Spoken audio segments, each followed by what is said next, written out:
ಕ್ರಮಬದ್ಧವಾಗಿ ಕೆಲಸ ಮಾಡುತ್ತಾರೆಂದು ನಂಬಿ ತಮ್ಮಲ್ಲಿಗೆ ಬಂದಿರುವೆ.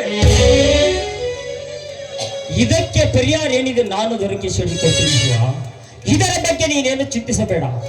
ಈಗಾಗಲೇ ಇನ್ಸ್ಪೆಕ್ಟರ್ಗೆ ಹಾಗೂ ಜಿಲ್ಲಾಧಿಕಾರಿಗಳಿಗೆ ದೂರು ನೀಡಿದ್ದೇನೆ.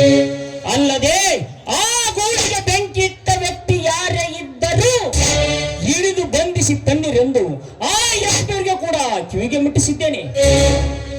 ನೀವೆಂತ ಪುಣ್ಯವಂತರು ಗೌಡ್ರಿ. ನಾನು ತಮಗೆ ವಿಷಯ ತಿಳಿಸದೆ ಹೋಗಿದ್ದರೂ ಕೂಡ ನೀವು ಬಡವರ ಬಗ್ಗೆ ಕಾಳಜಿ ವಹಿಸುತ್ತಿರುವುದನ್ನು ನೋಡಿ ನಿಮಗೆ ದೇವರೆನ್ನಲ್ಲ ದೇವಮ್ಮ ಗೌಡ್ರಿ.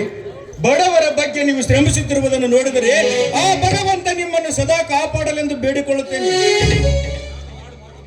ನಾನು ಮಾಡ್ತಿರುವ ಕಾರ್ಯ ಇದೆಯಾ ದೊಡ್ಡ ಮಾತು ಶಿವ. ಇದನ್ನು ನಾವು ಮಾಡಲೇಬೇಕಾದ ಕೆಲಸ. ಸುತ್ತಮುತ್ತಲಿನ ರೈತರಿಗೆಲ್ಲ ತಾವೆಲ್ಲರ ಅಧ್ಯಕ್ಷ ಸ್ಥಾನಕ್ಕೆ ಕೂಡಿಸಿದಂದ ಮೇಲೆ ಅದನ್ನು ನಾವು ಮಾಡಲೇಬೇಕಾಗುತ್ತದೆ. ಗೌಡ್ರೆ, ನಿಮ್ಮ ಈ ಉಪಕಾರಕ್ಕೆ ತುಂಬಾ ಧನ್ಯವಾದಗಳು.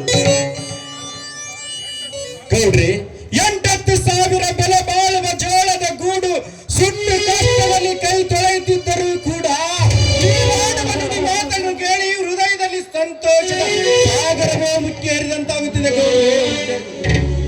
ಹೃದಯದಾಗಷ್ಟು ಯಾಕೋ ಶಿವ ತಮ್ಮ ಇನ್ನಪ್ಪ ನೆತ್ತಿವರಿಗೆ ಉಕ್ಕುತ್ತ. ಇಷ್ಟೆಲ್ಲ ನಾನು ಬಡವರಿಗೆ ಮಾಡಿದರು ಬಡವರು ನನ್ನ ಬಗ್ಗೆ ತಪ್ಪು ಕಲ್ಪನೆ ಮಾಡಿಕೊಂಡಿದ್ದಾರೆ ಶಿವ.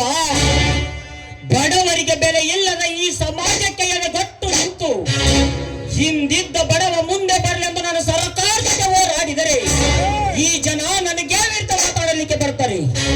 ಅಲ್ಲದೆ